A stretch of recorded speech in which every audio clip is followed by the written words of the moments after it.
Shalom, ¿cómo están? He recibido este email hace casi un mes que ahora vamos a proceder a responder. Confieso que tengo emails para responder de hace varias décadas. Tengo miles de preguntas que no he podido responder por falta de tiempo. Y surgen nuevas preguntas cada día y temas para tratar, etcétera. Así que se agradece vuestra comprensión y vuestro cariño, vuestro apoyo económico para poder seguir adelante.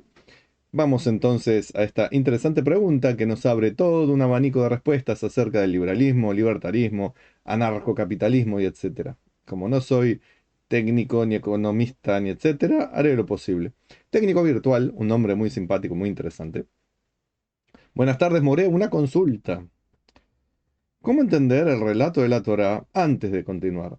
Cuando uno va a usar fonética, puede escribir Torá y More así como escribió técnico virtual, pero si está usando español, sería lo más correcto poner Torah con tilde y sin H, More con tilde y sin H.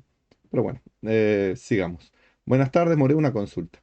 ¿Cómo entender el relato de la Torá que narra la liberación de Israel de la esclavitud, incluyendo la liberación de los tributos impuestos por el faraón en el Shemot Éxodo 1:11? Con la realidad actual, donde muchos judíos aún viven bajo un sistema de tributación, y según los relatos del Tanaj, esto es considerado una práctica perjudicial que trae desgracias al pueblo judío. Como se menciona en 1 Reyes 12:18, muchas gracias. Para empezar, no se menciona en Reyes 1:12:18 que trae desgracias al pueblo judío tributar. Para comprender el tema de tributación, que es diferente el egipcio, que era impuesto, como el que había en la tierra de Israel, más precisamente que el rey del país llamado Yehudá, el reino de Yehudá, Judea, aplicaba a sus ciudadanos. Había dos tipos de tributos, uno era el económico y otro era tiempo de trabajo que había que dedicar para el Estado.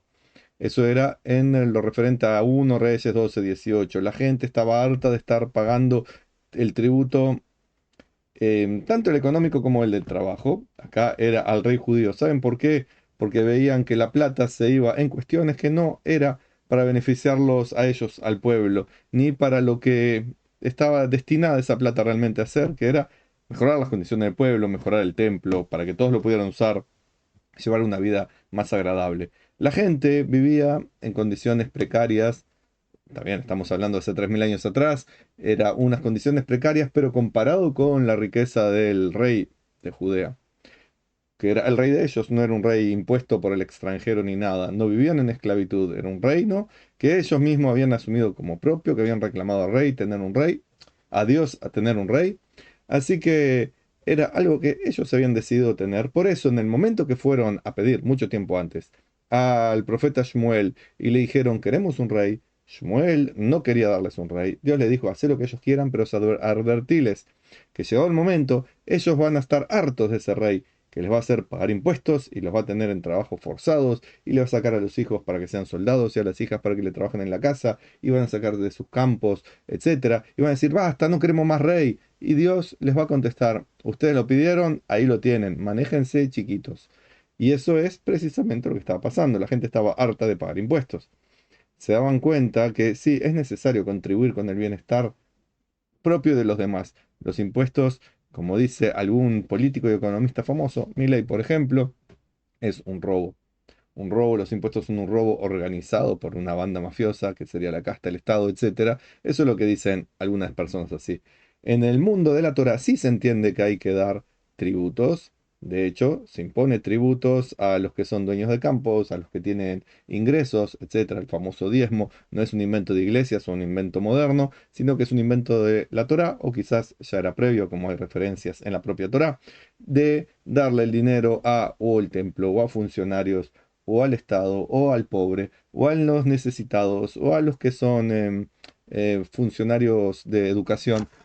Por tanto, si quieren dar diezmo, pueden enviármelo a mí, precisamente, un funcionario de educación que le estoy brindando este servicio gratuito hace décadas.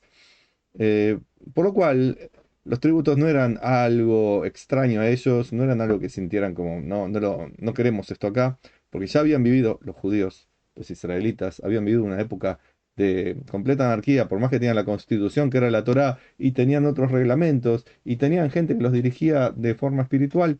vivían en una época anárquica, que fue en la época de los Shoftim, de los jueces, caudillos, y no querían volver a esa época de anarquía, que por más que tenían leyes, no las cumplían, y que había todo tipo de corrupción y guerras y muertes y cosas desesperantes. Por tanto, ¿qué pasó? Ellos estaban de acuerdo en tributar, ellos fueron los que dijeron queremos un rey, ellos fueron los que dijeron, ok, si tenemos que dar tributos, los daremos. Acá en uno Reyes 12, 18, lo que estaba pasando es, aparte del peso impresionante de la corrupción y que la plata se iba para los reyes con sus mujeres, mucha cantidad, más allá de lo permitido, y un montón de hijos y vínculos con países que requerían mucha plata que era mal utilizada y etcétera. Más allá de eso, también acá en estas quejas había un manejo político, porque había un conflicto de un rey que estaba siendo rey porque le correspondía por herencia, y había uno que quería ser rey porque le habían dicho que iba a ser rey, un profeta, se lo dijo, y tenía que hacer todos los tejemanejes políticos para convertir esa profecía en realidad. Bueno, así que ahí no era simplemente, estábamos luchando por la educación pública y las universidades, sino que era todo un tejemaneje en contra de los tributos para de esa forma acercar al rey, cosa que realmente ocurrió. La separación del reino de Yehudá e Israel, la excusa fueron los impuestos. No porque era una desgracia el pueblo judío, no porque era una práctica perjudicial en sí misma, la gente sabía que era necesaria y es necesario pagar impuestos por desgracia, pero cuando hay un Estado eficiente, cuando la plata se puede seguir a dónde está yendo, y no se va en amiguitos, clientelismo político, etcétera, que quede muy claro. Así que la parte final de lo que escribió Técnico Virtual no es como dice Técnico Virtual. La práctica perjudicial no eran las tributaciones, y eso no lo dice el relato del Tanaj. La práctica perjudicial era qué se hace con esos tributos, impuestos y otras cuestiones que el Estado reclama, exige, demanda y saca a la gente. Sí, sería genial un Estado existente que no requiriera impuestos, pero ¿cómo hace para sobrevivir? Por lo tanto, lo que hay que hacer es optimizar el Estado, mantener control de los dineros, etcétera. Así que la parte final no es correcto con lo que dice. Luego, entender el relato de la Torá, la liberación de los judíos de la esclavitud oral, inclusión de la tributación de los impuestos. Eso que habla la Torá en el 1.11 de Shemot, Éxodo, los tributos laborales, ok, entonces les impusieron jefe de tributo laboral que los oprimieron con sus cargas. Eso fue al principio de la esclavitud. Fue cientos de años antes de la liberación. Ya esos tributos eran cosa del pasado. Fue uno de los mecanismos que tuvo el faraón de aquella época para engatusar a los judíos y llevarlos a ir perdiendo primero sus privilegios que tenían, luego sus riquezas que tenían, e ir perdiendo su independencia, su libertad, hasta convertirlos en esclavos. Ahí los tributos eran un mecanismo de esclavizar a las personas. ¿Por qué? Porque era el mecanismo que tuvo el rey junto con el odio que generó hacia los judíos, los israelitas, los hebreos, lo que quiere decir, junto con los trabajos forzados, fue lo que llevó a la debacle y a la esclavitud de los hebreos, de los israelitas, los judíos. Mm, es como lo que hizo el maldito Hitler en su momento, de ir imponiendo tributos, tanto de labor como de dinero, como de ir recortando derechos a los judíos en la Alemania nazi y lo que iba conquistando. Fue un método similar, 3000 años y pico antes, usado por el faraón, que usó todas las herramientas que tenía de marketing, de política, de comunicación, etcétera, más también lo que él tenía como el poder básico para ello. Por tanto, cuando se liberaron los judíos, no estaban librando de los tributos. Los tributos ya no pagaban tributos, no tenían plata para pagar, eran esclavos. Y no se lo ve como algo negativo en sí mismo. Pagar tributos es algo necesario. En este caso, eran tributos que los propios judíos aceptaron pagar. Hay Midrashim, relato de los sabios que nos explican por qué. Como les dije, el faraón estaba engatusando, hizo todo tipo de mecanismos de marketing y etcétera. Pero acá les hizo creer a los egipcios que los judíos eran un peligro. Y a los judíos les hizo creer que debían demostrar que eran nacionalistas, más nacionalistas que los demás. Por tanto, debían dedicar su dinero, su tiempo para el servicio de Egipto. Los judíos hacían su parte, pero no era suficiente. Ustedes tienen que mostrar más que los demás que son parte del Estado egipcio.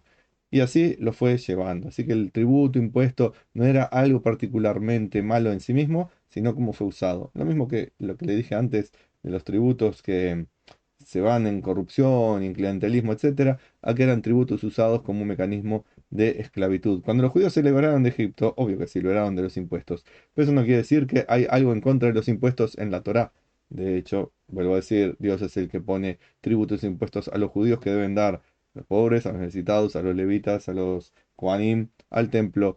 Y llegado el tiempo, también Dios dijo, el día del rey le va a pedir tributo, manéjense, páguenlo, es lo que corresponde. Así que en la realidad actual, donde muchos judíos aún viven bajo el sistema de tributación, no sé en qué país se vive sin pagar impuestos. Avíseme que voy. Creo que hay un país árabe, de los petroleros árabes, que los ciudadanos no pagan impuestos. Será Dubái, Emiratos Árabes, no me acuerdo. En uno de ellos, los ciudadanos no pagan tributos, me parece, pero no soy ciudadano ahí, por desgracia. Así que en todos los lugares donde viven judíos se paga tributos y algunos países tienen una tributación terrible.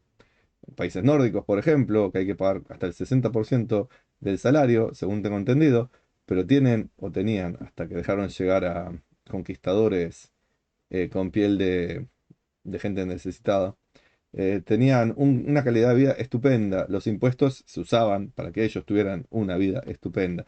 Buena salud, buena educación, buena seguridad, buenos caminos, hospitales, bomberos, etcétera. Los impuestos se ven siendo usados para cosas positivas, no simplemente para que Cristina compre hoteles en el sur para blanquear dinero, para que sus amigotes tengan la mitad de la Patagonia de propiedad propia, para que Cristina viaje en aviones de primera mientras el pueblo se muere de hambre, y así otros políticos al estilo. Por lo tanto, en conclusión, el buen consejo que le hago al técnico virtual es: consíguese un maestro de Torah que le enseñe lo que le corresponde a usted. Si es judío, lo que corresponde. Si es gentil, lo que le corresponde como gentil, que no es propietario de la Torah. ¿Por qué? Porque si no llega a conclusiones que están erradas y llega a pensar cosas que no son correctas. Una persona que va manejando el conocimiento de la Torá como corresponde, le hubiera explicado al principio todo esto que le expliqué yo y no hubiera llegado a estas dudas de que son prácticas perjudiciales que llevan a la desgracia del pueblo judío. En realidad, todos los pueblos son desgraciados cuando sus gobernantes utilizan el poder del Estado para enriquecerse. Mire Chávez, luego Maduro, Fidel Castro, multimillonario la familia Castro, multimillonaria la familia Chávez, con el hambre de su pueblo. Y así podríamos hablar de el señor este de Corea del Norte, podríamos hablar de los ayatolás y de todos los otros corruptos que, teniendo poder, manejan las platitas de su pueblo para el beneficio propio. Ni que hablar de Putin, por ejemplo, y así entre otros. ¿Eso quiere decir que todos los políticos son corruptos? No. ¿Que todos los dictadores son corruptos? Por lo general sí. Y eso es algo que tiene que ver con el pueblo judío. Y nos toca vivir tanto en democracia como en dictaduras, por tanto sufrimos junto con el resto del pueblo. Pero más allá de eso también, muchos tienen odio visceral hacia los judíos, por odiar a Dios, entre otras cosas. Así que a veces se nos imponen cargas muy pesadas. Como hoy una señora me contaba que una amiga armenia, fue a hacer una protesta, una manifestación delante de la embajada de Turquía en Montevideo.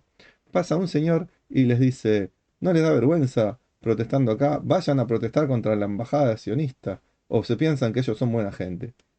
A ver, si la señora armenia estaba reclamando por cosas que siguen ocurriendo, no solamente ocurrieron hace 100 años entre Turquía y Armenia, el genocidio armenio, etcétera, sino que siguen ocurriendo entre Turquía y Armenia. Es el derecho de los armenios, que se arreglen entre turcos y armenios, que se los deje a ellos manejar sus cosas. Perfecto. ¿Qué tiene que ver este señor uruguayo diciéndole a la mujer que se vaya de ahí y vaya a protestar contra los sionistas, que son mala gente? ¿Por qué ese odio hacia los judíos? ¿Por qué esa necesidad de estar viendo a los judíos, de cómo agredirlos, atacarlos, minimizarlos, subyugarlos? Bueno, habría que analizar ese tema con profundidad y no quedarse simplemente con relatos, historias e ideologías. ¿Qué tiene que ver esto con el asunto que nos pregunta nuestro querido preguntador, don técnico virtual? Acá sí había un plan del faraón para llevar a los judíos a la esclavitud, sin duda. Igual que muchos hoy en día imponen restricciones a los judíos y a los israelíes y quieren hacer cosas terribles a través de propaganda y mecanismos totalmente sádicos.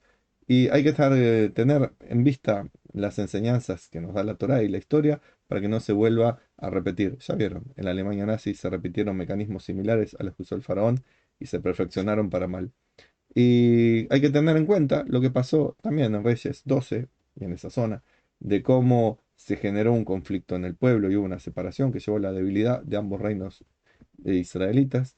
Y tenerlo también presente, que la unidad nos hace más fuertes, nos hace más cercanos a conseguir la paz, que las divisiones nos llevan a las confrontaciones que no son saludables.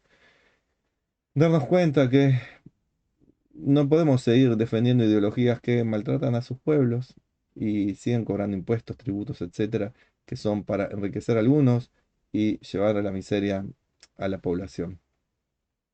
Por lo cual, espero que este video les haya servido. Si llegaron hasta aquí, digamos, Pesaj es la fiesta de la libertad, así que viva la libertad para todos, especialmente para los que están cautivos, lejos de sus hogares, por causas ajenas a ellos. Shalom y bendiciones.